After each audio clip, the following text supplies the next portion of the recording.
मेरे हाथ में आज एक बहुत सुंदर किताब है, दिगंबर विद्रोहिणी अक्क महादेवी। इसे लिखा है हिंदी के कवि, संपादक और विचारक सुभाष राय ने। भारतीय परंपरा में ऐसी अनेक स्त्री कवित्रियां हुई हैं जिन्होंने स्त्री के जीवन को आजादी देने और गरिमा देने का काम किया है। ऐसे ही व्यक्तित्वों में से एक नाम अक्क महादेवी का है। अक्क महादेवी कर्नाटक के एक छोटे से गांव में पैदा हुई थी, बेहद सामान्य गरीब घर में। ऐसा घर जो शिव भक्त था।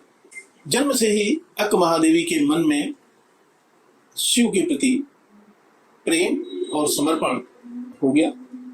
लेकिन वहां का जो राजा था कौशिक, उसकी निगाह अक्क महादेवी पर पड़ी, और राजा की निगाह जिस स्त्री पर पड़ जाए उस पर राजा का हक होता है। तो राजा ने अक्क महादेवी के पिता के पास ये प्रस्ताव भेजा कि हम तुम्हारी बेटी से विवाह करना चाहते हैं। अक्क महादेवी नहीं चाहती थी। उनकी इच्छा के विरुद्ध कौशिक से अक्क महादेवी का विवाह हुआ। लेकिन अक्क महादेवी ने एक शर्त लगाई थी कि मैं जो करती हूँ, जिस ईश्वर की पूजा करती हूँ, जिस ईश्वर से प्रेम करती हूँ, जिन ईश्वर भक्तों के साथ रहती हूँ, उन पर अगर तुम कोई प्रतिबंध लगाओगे तो मैं तुम्हें छोड़कर चली जाऊंगी। कौशिक को लगा कि ये तो सब कहने की बातें हैं, विवाह के बाद सब ठीक हो जाएगा। लेकिन अक्क महादेवी अपने कौल पर डटी रही, और एक दिन कौशिक ने अपना वचन भंग किया। कौशिक के वचन भंग करते ही अक्क महादेवी ने केवल राज परिवार नहीं छोड़ा, बल्कि जो वस्त्र मिले थे वो वस्त्र भी छोड़ दिए और निर्वसन वहां से निकल पड़ी और अल्लामा प्रभु के पास पहुंची। वहां से उनका तपस्वी का, संत कवयित्री का जीवन शुरू होता है।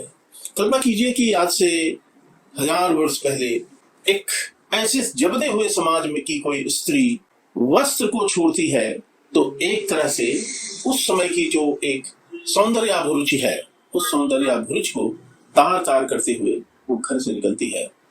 तो ये बहुत सुंदर किताब, जिसमें अक्क महादेवी के जीवन के बारे में, उनकी कविता के बारे में, उनके संघर्ष के बारे में बहुत विस्तार से लिखा गया है। और सबसे खूबसूरत बात यह है कि कन्नड़ में लिखे उन वचनों का सुभाष राय जी ने हिंदी अनुवाद हमारे लिए इस किताब में प्रस्तुत किया है। मैं कुछ अनुवाद आपके सामने पढ़ना चाहता हूँ।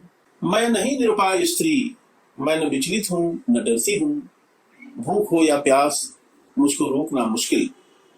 पेट है तो पेड़ पर ये पत्तियां भी हैं, पेट है तो पेड़ पर ये पत्तियां भी हैं। नींद आई तो सहज ही सूलियों पर सो सकूं, ऐसा कठिन अभ्यास मेरा। डिगा सकती नहीं कोई परिस्थिति अब मुझे, अगर ये प्राण भी जाए चले जाए नहीं गम। कठिन से कठिनतर कोई चुनौती हो, लड़ूंगी सामना डटकर करूंगी। दिन के चारों पहर तुम्हारी यादों में कटते हैं, निशी के चारों पहर हृदय मन पगलाए रहते हैं। तुम बिन खोई रैन दिवस में, प्रेम तुम्हारा अपुराया है जब से मेरे मन में। भूख प्यास सब भूल गई मैं, नींद गई नैनन से। वीर शैव संतों की जो वाणी है उसको शिव के वचन कहते हैं। ये सारी कविताएं शिव के प्रति समर्पित हैं। एक और कविता देखिए। मोर क्या पर्वत शिखर को छोड़ नाचेगा, मृदा की ढूंढ पर जहां बस घास छाई हो। हंस क्या विस्तृत मनोरम झील को तज, बावड़ी में पा सकेगा जिंदगी का सुख। कोयले क्या आम्र वन को त्याग फूकेंगी कहीं पर, और क्या मधुमक्खियां उस फूल पर मंडराएंगी जिसमें न होगी गंध। हे शिवा, क्या मैं तुम्हारी जगह मन में बसा पाऊंगी किसी को। घर में पति और बाहर प्रियतम, एक साथ दोनों से निवाह नहीं कर पाऊंगी मैं। यह संसार और वह दूसरा संसार, एक साथ दोनों से निवाह नहीं कर पाऊंगी मैं। अक्क महादेवी की कविताओं में एक जो प्रचलित सामाजिक विधान है, उस सामाजिक विधान जो स्त्री को जकड़ लेता है, बांध लेता है, उन सारे विधानों का सहज रूप से अक्क महादेवी परित्याग करती हैं और उसके विरोध में खड़ी होती हैं। क्योंकि उन्होंने जो प्रेम किया है वह सुंदरतम सत्ता से प्रेम किया है। प्रेम किया है सुंदरतम से। मरण न उसका, क्षरण न उसका, रूप न उसका, देश न उसका, जन्म नहीं है अंत नहीं है। माँ सुन मेरा प्रेम वही है, प्रेम किया है सुंदरतम से, जिसे न बंधन न कोई भय है, जाति न कोई जगह न कोई सुंदर इतना मुश्किल कहना, जो ही जैसे धवल कंत संग मुझको रहना, बाकी पतियों का क्या करना, जिन्हें एक दिन मर जाना है, पीत पात सा झड़ जाना है, उन्हें उठा लो ले जाओ चूल्हे में डालो, मेरा पति तो अजर अगम है, एक अकेला सुंदरतम है। ये जो संत कवियत्रियों की एक खास बात ये है, और कवियों की भी, कि वो ईश्वर से अपना जो रिश्ता बनाते हैं वो प्रेम का रिश्ता बनाते हैं। अमूमन ईश्वर के साथ हमारा रिश्ता भय का रिश्ता होता है। जो धार्मिक प्रचलन है उस प्रचलन में ईश्वर की सत्ता को स्थापित करने के लिए तरह तरह के भय दिखाए जाते हैं, और ईश्वर और सामान्य व्यक्ति के बीच भय का एक रिश्ता कायम किया जाता है। संतों ने उस भय के रिश्ते को खत्म करके ईश्वर के साथ प्रेम का रिश्ता कायम किया। अक्क महादेवी उसी परंपरा की एक बहुत ही सशक्त कड़ी है। जब पहाड़ों में घर बना लिया तो जंगली जानवरों से क्या डरना, जब समुद्र के तट पर निवास करने का फैसला किया तो लहरों से क्या डरना।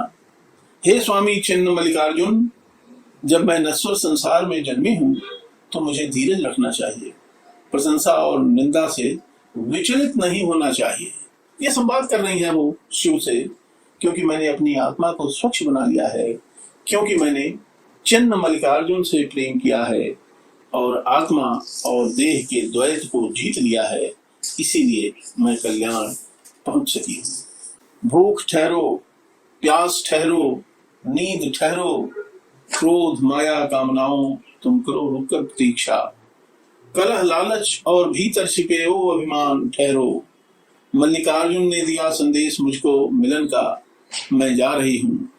तुम सभी जड़ और जंगम कुछ समय ठहरो, जरा ठहरो, अभी मैं जा रही हूं। तो जितनी जड़ परंपराएं हैं जो स्त्री की स्वतंत्रता को, स्त्री की अस्मिता को सीमित करती हैं, सबको ठहरने का निर्देश देते हुए अक्क महादेवी अपनी काव्य यात्रा पर लगातार चलती रहती हैं।